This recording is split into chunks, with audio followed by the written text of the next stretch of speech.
Bismillahirrahmanirrahim. Assalamualaikum warahmatullahi wabarakatuh. Alhamdulillah. Alhamdulillahirabbil alamin wassalatu wassalamu asrofil anbiya'i wal mursalin sayyidina Muhammadin wa ala alihi wa sahbihi ajma'in. Rabbi israh li sadri wa yassir li amri wahlul 'uqdatam min lisani yafqahu qawli. Halo teman-teman sekalian, sahabat yang mulia. Alhamdulillah kita berjumpa lagi di dunia maya dalam keadaan sehat walafiat.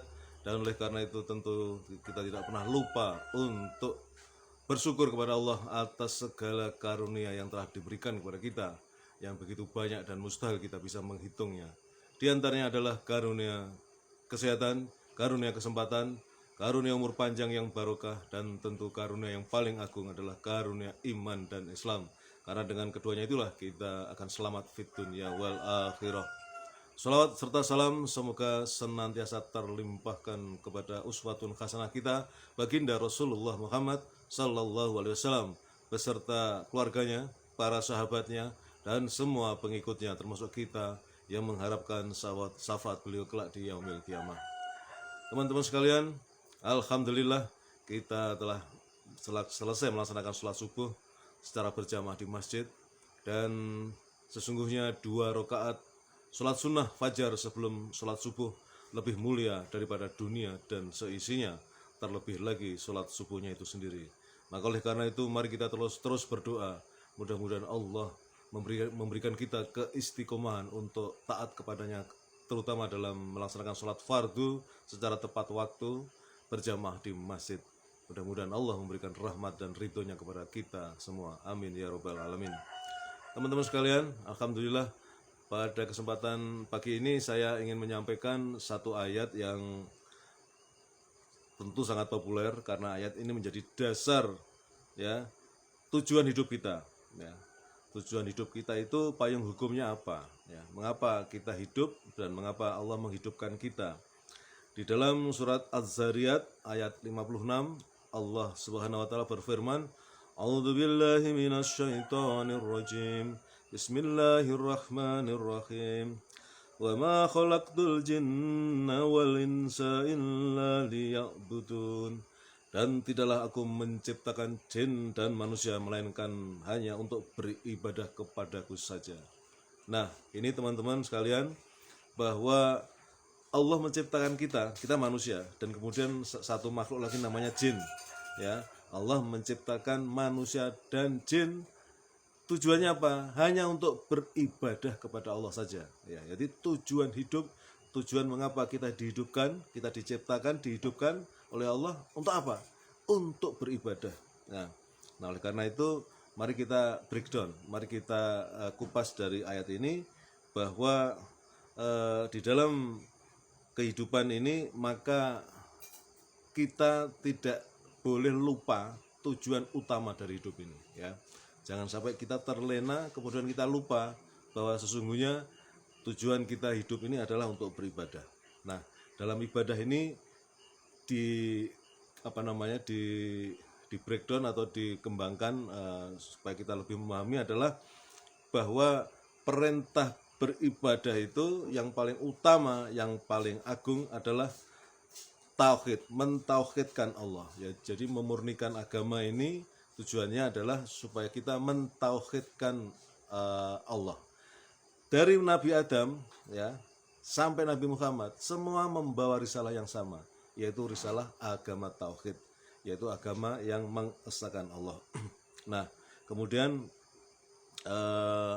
sebagai perlawanannya, sebagai kebalikannya, maka perbuatan yang paling dimurkai oleh Allah adalah mensyirikannya, menyekutukannya. Jadi membuat bandingan-bandingan seolah-olah ada Tuhan selain Allah. Nah, ini adalah kebalikan dari itu. Jadi kebalikan dari tauhid adalah kesyirikan. Nah, kemudian di dalam kita melaksanakan kehidupan ini ya, Allah menyebutkan perintah untuk menunaikan 10 hak, 10, sehingga ayat ini dinamakan ayat tentang 10 hak.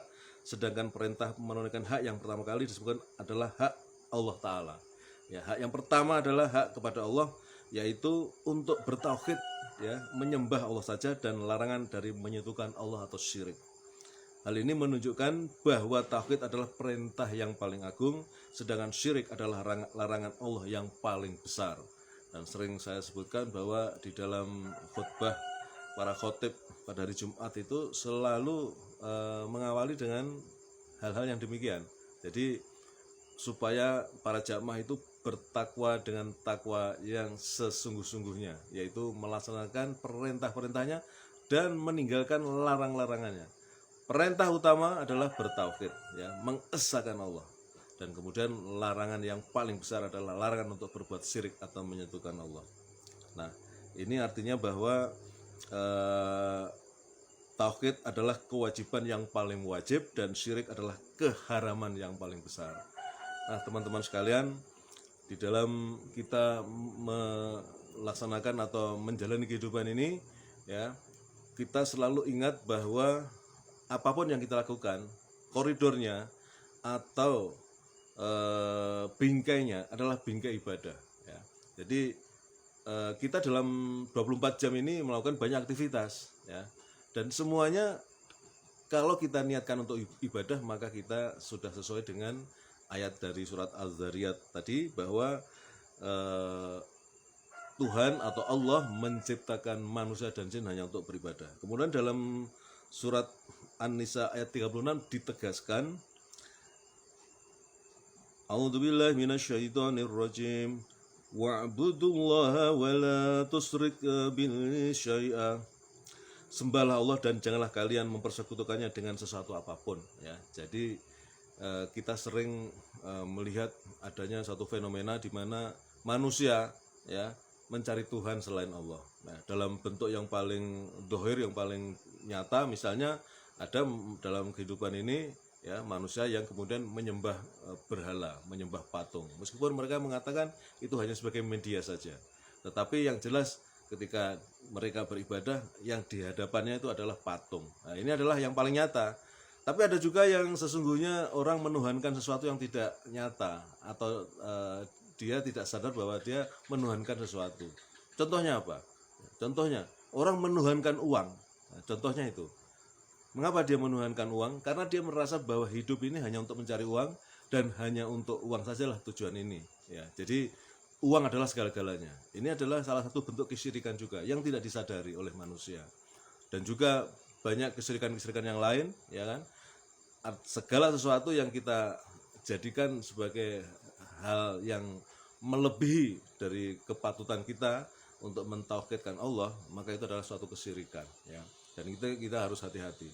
Ini adalah nasihat yang tentu untuk saya sendiri yang pertama-tama, dan mudah-mudahan juga bermanfaat bagi teman-teman sekalian. Nah, teman-teman sekalian, itu yang bisa saya sampaikan, mengingatkan kepada kita semua, khususnya kepada diri saya sendiri. Mari kita kembali kepada esensi utama, ya. Kita diciptakan oleh Allah ini untuk apa, ya kan? Allah Maha berkehendak, Allah Maha berkuasa.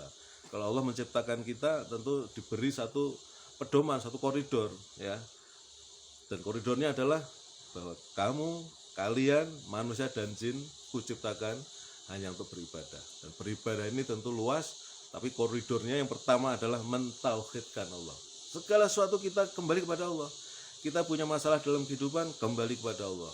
Dengan cara apa? Berdoa, ya. Kemudian kita di dalam menghadapi suatu persoalan, kita ingin mendapatkan kekuatan spiritual, maka kembalilah ingat kepada Allah. Itu artinya bahwa koridornya, ya, segala sesuatu bahwa kita diciptakan oleh Allah ini hanya untuk beribadah, ya. Semuanya dikembalikan kepada itu.